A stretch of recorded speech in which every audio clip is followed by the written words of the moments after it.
ഹൈന്ദവ ക്ഷേത്ര നഗരിയായ ഗുരുവായൂരിനെ സമൂഹമാധ്യമങ്ങളിലൂടെ അപമാനിക്കാൻ ശ്രമം. അനാശാസ്യ പ്രവർത്തനത്തിന് ഗുരുവായൂരിൽ വാടകയ്ക്ക് സ്ഥലം എന്ന രീതിയിലാണ് പ്രചാരണം. തിരുവനന്തപുരം സ്വദേശിയുടെ ഹോട്ടലിന്റെ പരസ്യമാണ് ഗുരുവായൂരിനെ അപമാനിക്കുന്ന രീതിയിൽ ചിത്രീകരിച്ചത്. മാധവി എന്ന ഇൻസ്റ്റാഗ്രാം പേജിലാണ് വീഡിയോ പ്രചരിക്കുന്നത്. വീഡിയോയ്ക്കെതിരെ വ്യാപക പ്രതിഷേധമുയരുകയാണ്. ഞങ്ങളുടെ പാർട്ട്ണറുമായി 2 മണിക്കൂർ ചെസ്സൊക്കെ കളിച്ചിരിക്കാൻ പറ്റിയൊരു സ്ഥലം കാണിച്ചു തരട്ടെ ഗുരുവായൂരിൽ. അതും വരും 349 രൂപയ്ക്ക്. ഇനി 2 മണിക്കൂർ കൊണ്ട് നിങ്ങളുടെ കളി കഴിഞ്ഞില്ല എന്ന് വിചാരിക്കുക. 6 മണിക്കൂറിന് വരും 399 രൂപയുള്ളൂ. ഇനിയിപ്പോ 6 മണിക്കൂർ കൊണ്ട് കളിച്ചു കഴിഞ്ഞില്ലെങ്കിൽ നിങ്ങൾ പേടിക്കണ്ട, ഫുൾ ഡേക്ക് ഇവിടെ വരും 999 ഉള്ളൂ കേട്ടോ. പിന്നെ പ്രൈവസിയുടെ കാര്യത്തിൽ ഒരു പേടിയും പേടിക്കണ്ട കേട്ടോ, നല്ല പ്രൈവസി ഉണ്ട് ഇവിടെ. റൂംസ് ഒക്കെ നല്ല ക്ലീൻ ആണ് കേട്ടോ. TV, വൈഫൈ, ഹോട്ട് വാട്ടർ എല്ലാം. ഗോകുൽ രമേശ് ചേരുന്നു വാർത്തയുടെ വിവരങ്ങളുമായി. ഗോകുൽ, ഇതിന് മുൻപും ഗുരുവായൂരിനെ ആക്രമിക്കാനുള്ള വളരെ ആസൂത്രിതമായ ശ്രമം തന്നെയാണ് ജിഹാദികളുടെ ഭാഗത്തു നിന്നും ഉണ്ടായിട്ടുള്ളത്. ഇതിപ്പോൾ ഒരു ഹോട്ടലിന്റെ പരസ്യം എന്നുള്ള രീതിയിൽ ദ്വയാർത്ഥ പ്രയോഗത്തിലൂടെ ക്ഷേത്ര നഗരിയായ ഗുരുവായൂരിനെ അപമാനിക്കാനുള്ള വളരെ ബോധപൂർവമായ ഒരു ശ്രമം തന്നെയാണ് നടക്കുന്നതെന്നാണ് മനസ്സിലാക്കുന്നത്. എന്താണ് ഈ ഇൻസ്റ്റഗ്രാം പേജിലൂടെ ഈ വ്യക്തി പറയുന്നത്?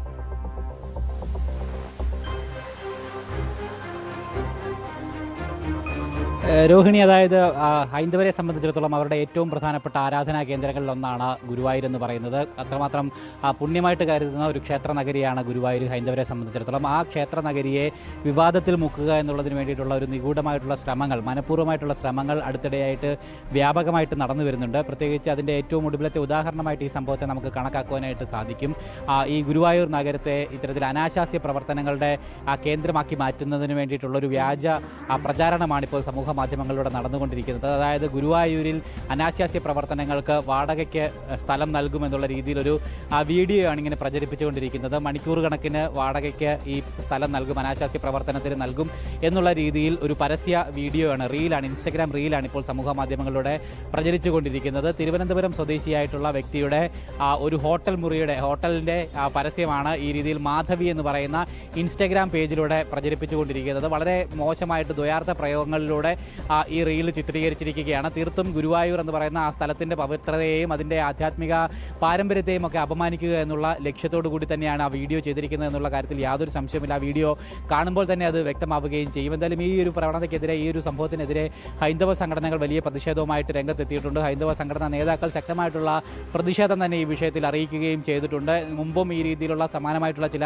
പ്രവണതകൾ ഗുരുവായൂരിനെ കേന്ദ്രീകരിച്ച് ഉണ്ടായിട്ടുണ്ടായിരുന്നു. അവിടെ തുളസിത്തറയെ അപമാനിക്കുന്ന രീതിയിലൊരു ഇസ്ലാം മതവിശ്വാസി നടത്തിയിട്ടുള്ള കാര്യങ്ങളൊക്കെ കഴിഞ്ഞ ദിവസങ്ങളിൽ വലിയ വാർത്തകളൊക്കെ ആയിട്ടുള്ളതാണ്. അങ്ങനെ ഗുരുവായൂരിനെ അപമാനിക്കുന്ന രീതിയിൽ വലിയ പ്രചാരണങ്ങൾ കഴിഞ്ഞ ദിവസങ്ങളിലായിട്ടൊക്കെ നടന്നു വന്നുകൊണ്ടിരിക്കുകയാണ്. അതിൻ്റെ ഒരു തുടർച്ചയെന്ന് തന്നെയാണ് ഈ സംഭവമെന്ന് നമുക്ക് മനസ്സിലാക്കുവാനായിട്ട് സാധിക്കുന്നു. ഗുരുവായൂരിനെ മാത്രമല്ല, പ്രത്യേകിച്ച് ഹൈന്ദവ ആരാധനാ കേന്ദ്രങ്ങൾ നിലനിൽക്കുന്ന പുണ്യസ്ഥലങ്ങളെ, ഹൈന്ദവ കേന്ദ്രങ്ങളായിട്ടുള്ള ആ സ്ഥലങ്ങളെ ഈ രീതിയിൽ മനഃപൂർവ്വമായിട്ട് അപമാനിച്ച് അതിനെ കളങ്കപ്പെടുത്തുന്നതിന് വേണ്ടിയിട്ടുള്ള ഒരു ശ്രമങ്ങൾ വ്യാപകമായിട്ട് നടക്കുന്നുണ്ട്. പ്രത്യേകിച്ച് ധർമ്മസ്ഥല പോലെയുള്ള സ്ഥലങ്ങൾ, ശബരിമല പോലെയുള്ള സ്ഥലങ്ങളെയൊക്കെ തന്നെ കൃത്യമായിട്ട് ലക്ഷ്യം വെച്ചുകൊണ്ട് ജിഹാദികളും അതോടൊപ്പം തന്നെ മറ്റ് വിഭാഗങ്ങളും ഒക്കെ ചേർന്നുകൊണ്ട് അവയെ അപമാനിക്കുകയും അധിക്ഷേപിക്കുകയും മനഃപൂർവ്വമായിട്ട് വിവാദങ്ങളിൽ മുക്കുകയും ചെയ്യുന്നതിന് വേണ്ടിയിട്ടുള്ള ഗൂഢമായിട്ടുള്ള പരിശ്രമം തന്നെയാണ്, മനഃപൂർവ്വമായിട്ടുള്ള പരിശ്രമം തന്നെയാണ് നടക്കുന്നത്. എന്തായാലും ഇതിനെതിരെ ശക്തമായിട്ട് ഹൈന്ദവ സംഘടനകളുടെ ഭാഗത്തു നിന്നും പ്രതിഷേധങ്ങൾ ഉണ്ടായിട്ടുമുണ്ട്. ഇപ്പോൾ ഈ വിഷയത്തിലടക്കം ഉണ്ടായിക്കൊണ്ടിരിക്കുകയും ചെയ്യുകയാണ്. രോഹിണി, ശരി. ഗോകുൽ രമേശാണ് വിവരങ്ങൾ നൽകിയത്.